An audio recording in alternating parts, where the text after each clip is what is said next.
What's up kakabsat ka ng kaur-urat nga ko na ni paring halimbawa. Paki-check out na rin yung Facebook page niya at paki-follow na rin po guys. Salamat. Anyways, pupunta tayo ngayon sa Pinkyan. Dito sa Pinkyan lang ka Nueva Vizcaya. At tayo ang magbabantay ngayon sa store natin kasi wala si boss. Pupunta sila sa istasyon ng radyo sa BCWT kasi dun muna sila magtatrabaho. At yun nga, magnanarrate na lang ako kasi akala ko maganda yung audio ng camera ng action camera ko kasi yun yung ginamit kong nag-vlog throughout the video kasi maganda yung quality kaysa sa cellphone ko. Ayun nga pala si paring Neldrick Basiwag, kabanda natin yan guys, siya yung bassist natin. What a legendary person. So ayun na nga, nasakaya pa tayo ngayon at papunta tayo ng Pinkyan. Gabi, night ride. Tapos wala pang preno yung harapan. At mahina rin yung ilaw guys, pero okay lang yan.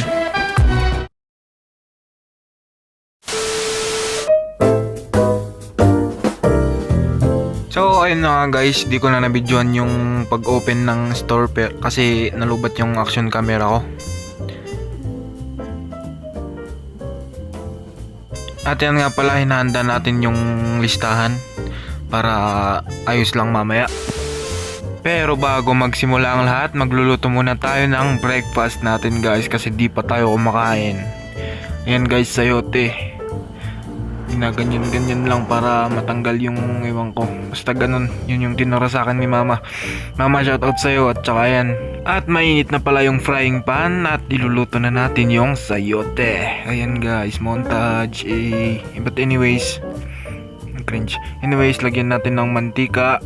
At di ko na naman na-videohan yung pagluluto kasi namatay na naman yung camera. Pero anyways, ayan, kumakain muna tayo ng pandesal at ayun, naluluto na. Ito nga pala si Uncle Janjan, Boogeyman. No.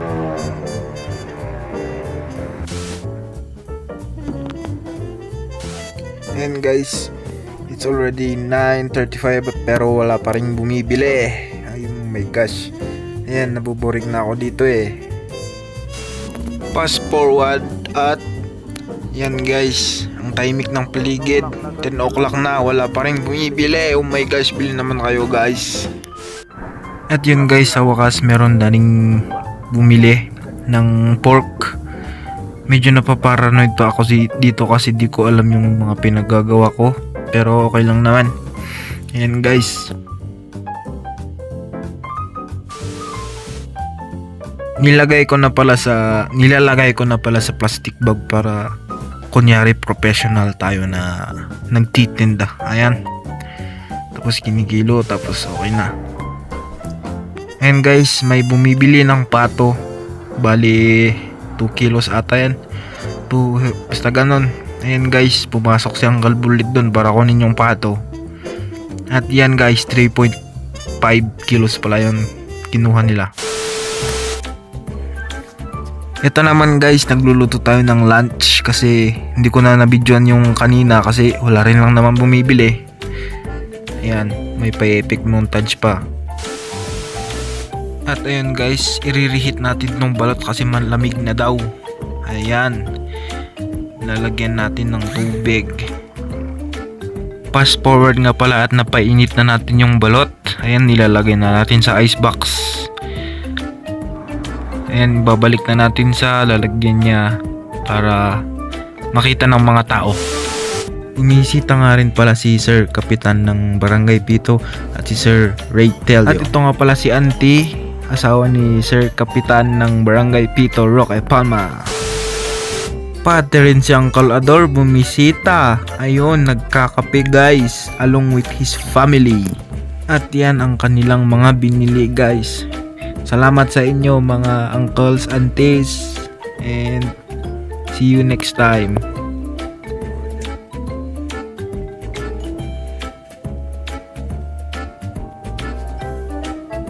At ayun guys, 1:56 na. So far ito ang ating napanindahan. Sorry guys.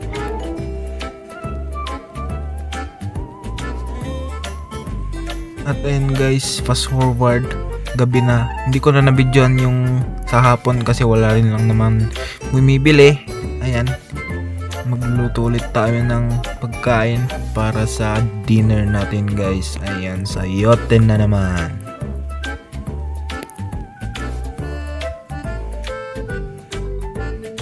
Ayan, slice lang daw. At ito ang isasagpaw natin, sardinas.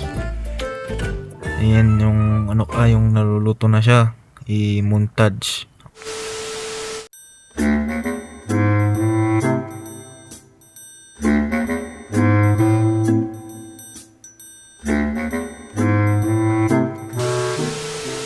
Ayan guys, luto na yung pagkain natin, ay yung ulam. Ayan guys. Ayan guys, dito muna tayo sa labas kumain para goods.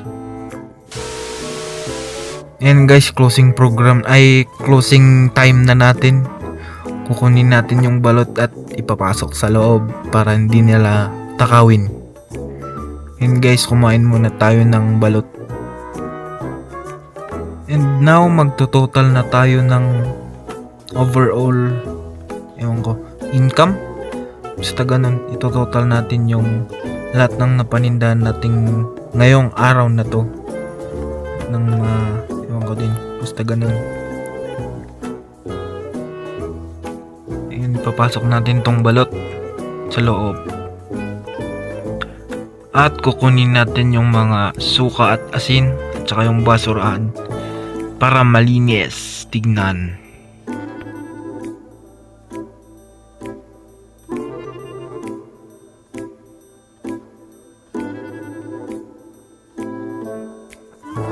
At yun nga pala, nanonood tayo ng harana ni Boss sa stasyon ng DCWT.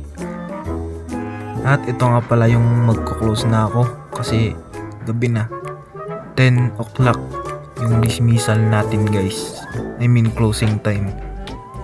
Ayan guys, medyo mahirap nga pala tong i-close tong pintuan na to or whatever you call this kasi medyo mabigat at meron yung mga sukat na hindi magsakto minsan, pero okay lang yan. At ayun, mag-aayos-ayos na tayo sa loob para ready ulit bukas. Papasok natin yung collection at saka mga kailangan ipasok. At ito nga pala ang napanindahan natin ngayong araw.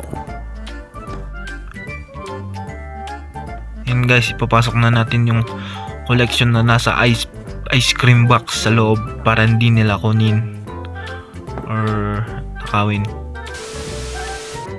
Ayan guys, tapos na ang trabaho natin.